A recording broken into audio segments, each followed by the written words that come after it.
I cannot think of a more appropriate time to discuss a topic that I really don't delve into that much, and that is bugging in or sheltering in place at your home or some location in order to ride out a SHTF scenario. It could be a viral outbreak, God forbid. It could be a natural disaster, or maybe the threat of civil war or unrest in your area. Either way, the basic gear you need to shelter in place successfully remains the same. At a very high level, you need to provide food, water, power, and security. The tools needed to make this happen might vary on your preference, of course, but in my experience, redundancy is everything, and it has saved my proverbial ass on numerous occasions. If you're new here, welcome to the channel. My call sign is Blitz, and in this video, we're gonna look at how I keep the lights on, tighten up on my home security, and more. Let's get started.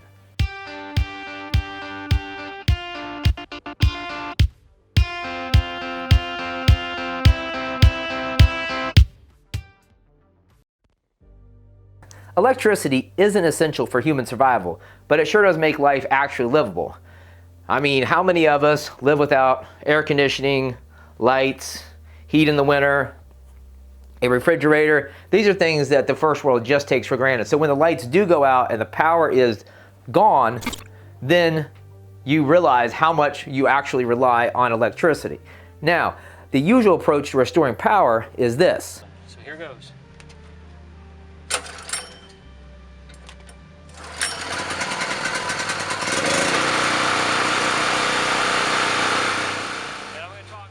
Not exactly low profile or discreet. You can't just bring this thing in your house. It has to be in a ventilated area. You have to stockpile gasoline in order to keep this thing running. And that's usually just the only option. Or you can get your hands on something like this, an 1800 watt portable power station. This is the EF Delta by EcoFlow. I did not even know something like this existed until I got an email from EcoFlow a few months back, and they had recently launched a wildly successful Kickstarter campaign with about, well, the number's right there, 2,662 backers who pledged nearly $3 million. So what does the EF Delta actually do? Well, it can actually power anything from a cell phone to an electric car with no noise, no gas, and zero emissions. But valid question, how long does that power last? Because that was the first question that popped into my mind when I first started testing this out. Well, here's the breakdown.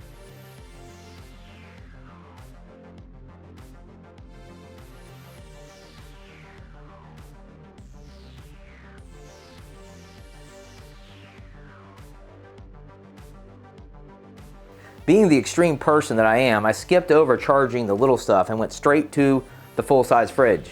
Which obviously this makes sense. That's the first victim of a power outage, and then you start running around trying to figure out what you're gonna do, get the generator up and running, maybe get some ice, put it all in an ice box and keep that good to go, and praying for the power to come back on. But with this, no worries. On 100% charge, the Delta powered this full-size fridge for 8 hours and 26 minutes. Now, you will note that when I open the fridge, the percent of power remaining drops and then jumps back up when I close it.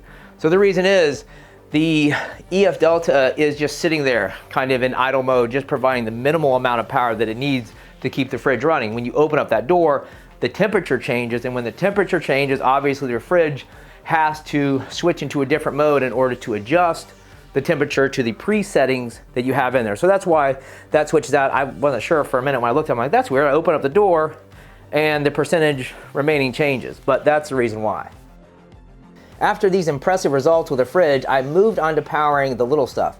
Plugging in iPads, power bank,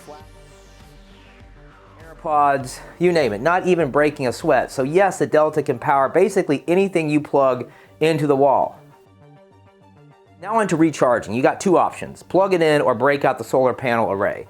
Now when you plug it in the wall, the recharge time is right on about 2 hours. Now you ask, how is it so fast? Because I wonder the same thing. Well, the good people at EcoFlow, which is a very new company, developed this technology called Extreme Recharge, which provides the fastest recharge rate on the market, actually working 10 times faster than any other competing brands of battery-powered generators.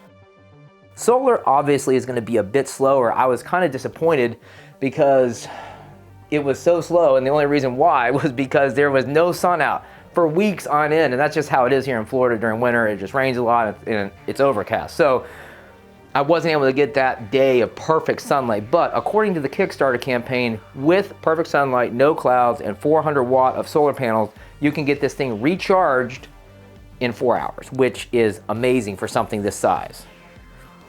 And then, of course, if you maybe have a solar panel roof installation, like one of my friends, I was telling him about this, the Delta is also compatible with that as well. To recap, the Delta can basically charge anything from a CPAP device, a coffee maker, electric car, whatever.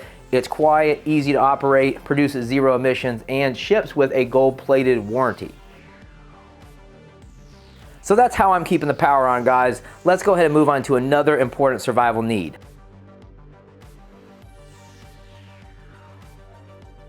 How do you cook if the power is out? Now, obviously, I guess you could plug your stove into that battery generator that I showed you, or a gas-powered one, but I don't know why you would do that. That would be a huge drain and a waste.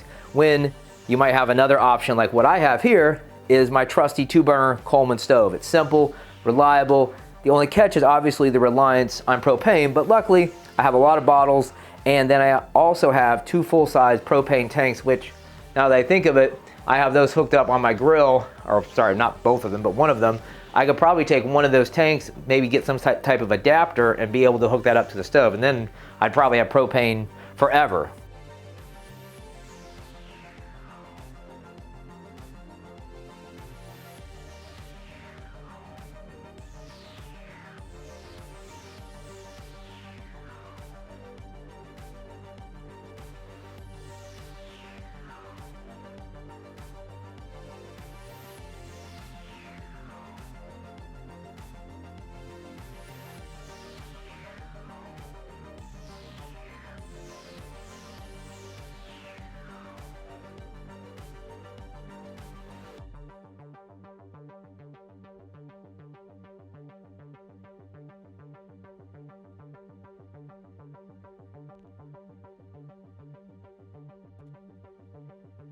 The third addition to my home prep is the water bob. Now, I don't know why I've never seen this before. It's stupid, simple, and extremely popular, as you can see from the Amazon reviews. It's just basically this big bag that you throw in your bathtub and you fill it up.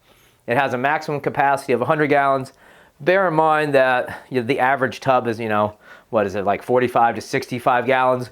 So you might not be able to fill it all the way up. With this though, I filled it all the way up until it was bulging over the sides, and I left for like, I don't know, a minute to grab something, come back in, and my 7-year-old using it like a trampoline. So it's actually also very durable. So great idea. You use the pump right here just to go ahead and fill up some containers, and you're good to go. Of course, this is not my #1 option for water storage. I have the large 5-gallon containers, and then the super large ones that you can refill at your local grocery store. I have bottled water, and then hopefully, if my friend can get his hands on them, he's found a whole bunch of blue drums. They're like 20 bucks a piece. They're food grade, so that means nothing nasty was stored in them, like perfume or something else disgusting, because I made that mistake before. So we're going to use those and create a rainwater collection system, and that provides me with maximum amount of redundancy for water, which is also essential to human survival. You get about 3 days before things start to go horribly wrong. The last addition, but surely not least, is in the category of home security. If you're anything like me, maybe you have this vision of a fortress. Interlocking fields of fire, a few tanks on the property, maybe some armed drones, but the homeowners association says no, can't do it. And so does your wallet. So that's kind of my situation. So that's a cool fantasy, but it's not feasible in real life, and it's really high profile even if it was. So for a low profile option to harden the defenses, I collaborated with a company that makes a product called Door Armor. Because think about it, your front door is always going to be the most likely source for somebody to try to kick in, to batter it down, to force their way into your home. So that it would be the first focal point that you want to harden, that you want to reinforce. With Door Armor in place, they can kick the door until they give up, even break out a battering ram as you see here, and it is zero effect. The install is painless and quick, and the entire cost is $99 plus a little bit of your time, which makes it perfect for one of those weekend projects.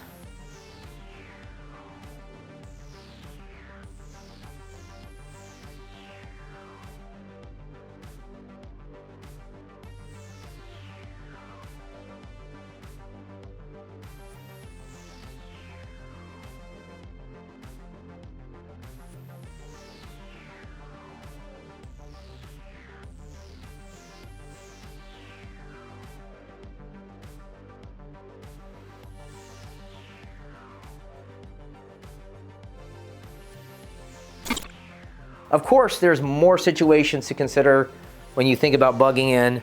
There's more scenarios, and there's more equipment and more gear and more foundational items that you need. And one of them that I didn't even cover because it's such a big topic is medical.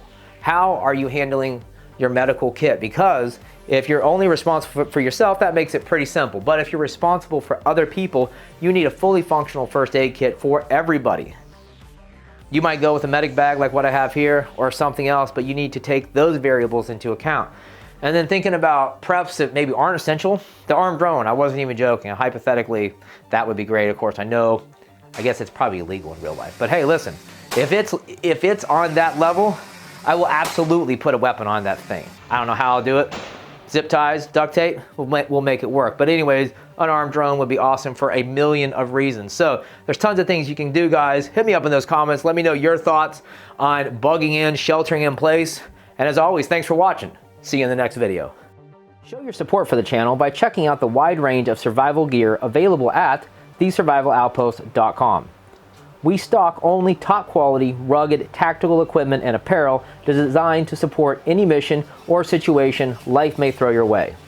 Any gear you've seen in this video is linked up down there in the pinned post, and be sure to check out the suggested videos for more real-world survival content and training.